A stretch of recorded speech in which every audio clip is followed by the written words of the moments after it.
ఆలోచనలు ఉండాలే కానీ ఎంతటి కష్టమైన సులభంగా మార్చుకోవచ్చు. ఒకప్పుడు పల్లెల్లో కుల వృత్తులు నమ్ముకొని జీవనం సాగించేవారు.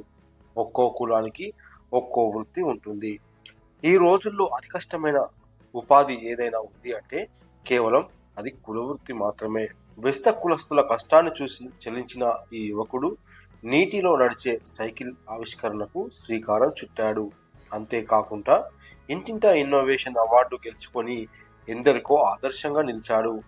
ఈ నీటిపై నడిచే సైకిల్ ఎలా పనిచేస్తుంది అనే పూర్తి విషయాలు లోకల్ 18 ప్రత్యేక కథనం ద్వారా ఇప్పుడు చూద్దాం.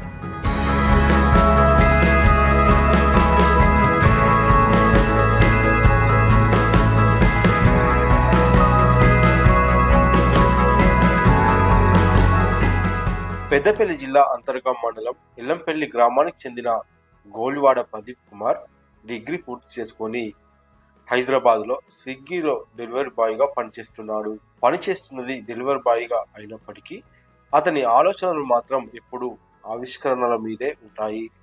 పుట్టి పెరిగింది పల్లె వాతావరణంలో కాబట్టి వాళ్ళ నాన్న గోలివాడ మల్లయ్య కులవృత్తి అయిన చేపల పెంపకంతో పాటు చేపలు పడుతూ జీవనం సాగిస్తుంటాడు.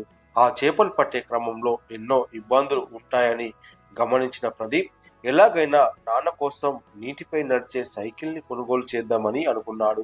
కానీ ధరలు లక్షల్లో ఉండటంతో తక్కువ ధరతో తయారు చేద్దామని ఆలోచన చేసి అనుకున్నదే తడవుగా ఆచరణలోకి పెట్టి సుమారు 40 రోజుల పాటు శ్రమించి నీటిపై నడిచే సైకిల్ని ఆవిష్కరించాడు.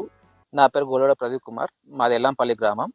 ఎల్లంపల్లి ప్రాజెక్టు మీకు అందరూ తెలిసే ఉంటుంది. అది మా గ్రామం, అదే మాది. మా నాన్నగారు కానీ మా ఊళ్ళో అందరూ కూడా మత్స్యకారులే.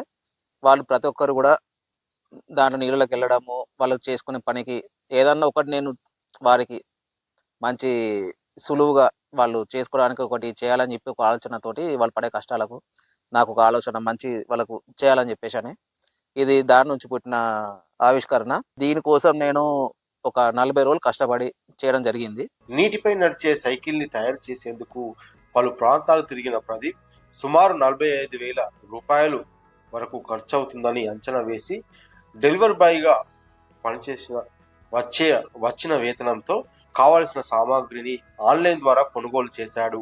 4 సైకిళ్లను తయారు చేసిన ప్రదీప్ మొదటి సైకిల్కి 40 రోజులు సమయం పట్టిన తర్వాత సైకిళ్లను తయారు చేయడానికి కేవలం 8 రోజుల్లోనే చేస్తున్నాడు.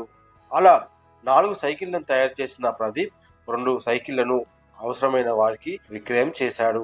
గోలివాడ ప్రదీప్ చేసిన ఇన్నోవేషన్ కు తెలంగాణ రాష్ట్ర ప్రభుత్వం గుర్తించి ఇంటింటా ఇన్నోవేషన్ విలేజ్ ఉత్తమ అవార్డును బహుకరించింది. అయితే మా నాన్నగారు చేపలకు వెళ్ళడము రావడం మాకు అన్ని వాళ్ళకు పడే ప్రతి విషయం మాకు బాధలని మాకు తెలుసు ఏ విధంగా ఉంటుందని. అయితే వాళ్ళకు ఉపయోగపడ విధంగా ఏదైనా చేద్దామని చెప్పి ఒక చిన్న ఆలోచనతోటి వీడియోలు చూడడము, మళ్ళీ తర్వాత వేరే ప్రాంతాలకు వెళ్ళి వాళ్ళ బోట్లు అవి ఇవి కొందామని చెప్పి తిరగడం చేసినాము.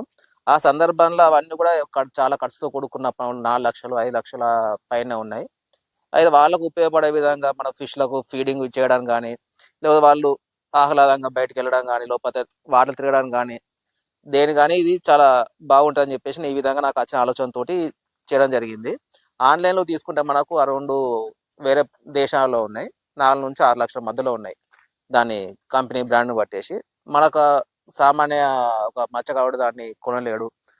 కాబట్టి మనం తక్కువ రేట్లో చేద్దామని చెప్పేసి అని ఒక 40 నుంచి 45,000 లోపల ఇవన్నీ మన ఫ్లోటింగ్ జెట్టీస్, మళ్ళీ తర్వాత ఇవి స్టీలు అన్ని నేను కొనుకొచ్చి నేను ఓన్గా నేను తయారు చేయడం జరిగింది. అయితే ఇది మనకి ఎక్కడ యూజ్ అవుతుంది అంటే ఈ చేపలు గాలం వేసి పట్టుకోవడానికి కానీ, లేకపోతే ఫిష్ ఫీడింగ్ చేయడానికి కానీ, లేకపోతే చెర్లల్లో దాన్ని వేసుకొని ఆహ్లాదంగా తిరగడానికి కానీ, ఎక్సైజ్ పరంగా కానీ, లేకపోతే టూరిజం వాళ్ళకు లోపల బిజినెస్ పరంగా వాళ్ళకు వాడుకోనికి ఒక టికెట్ ఇంత పెట్టేసి అట్లా కూడా ఉపయోగపడుతుంది బిజినెస్ పరంగా కూడా. ఆ విధంగా నేను దీన్ని చేయడం జరిగింది. ఇన్నోవేటివ్ ఆలోచనలతో అవసరమయ్యే పరికరాలు తయారు చేసేందుకు ప్రభుత్వం సహకరిస్తే ఉపాధి పొందడంతో పాటు మరో 10 మందికి ఉపాధి కల్పించే దిశగా కొనసాగుతానని ప్రదీప్ కుమార్ తెలిపాడు. అలాగే నీటిపై నడిచే సైకిల్ ఎవరికైనా అవసరం ఉంటే తనను సంప్రదించవచ్చని తెలిపాడు ప్రదీప్ కుమార్.